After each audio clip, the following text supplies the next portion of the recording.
pour bien montrer les liens entre l'anxiété et la douleur, il y a une très belle étude qui est publiée dans le Lancet en 2000, donc, qui a été réalisée dans un service de radiologie interventionnelle à Boston. Plus de 200 patients qui restent pendant 3 heures sur une table d'examen, donc on leur monte des cathéters, on envoie des produits de contraste, donc des actes assez douloureux.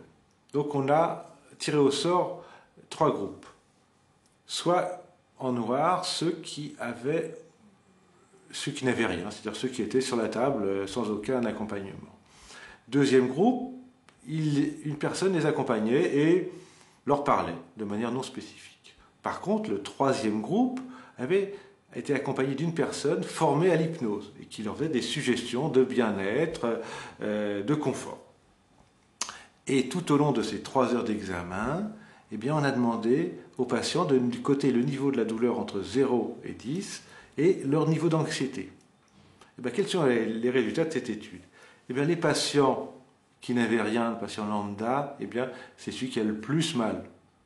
Celui qui est accompagné avec une personne avec qui il peut parler, eh bien, on voit que le niveau de douleur sont quand même abaissés. Et encore mieux, quand il y a un accompagnateur qui fait des suggestions hypnotiques, eh bien, on voit que les niveaux de douleur vont tendre à baisser au bout de 2h30, 3 heures.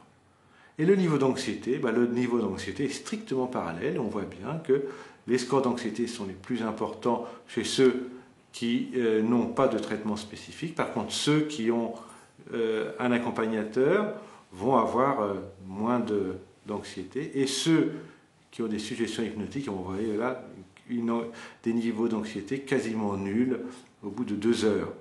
Donc cette étude va très bien illustrer donc la spirale infernale qui peut exister entre peur et douleur et que le méopa va avoir des effets tout à fait bénéfiques pour rompre cette spirale.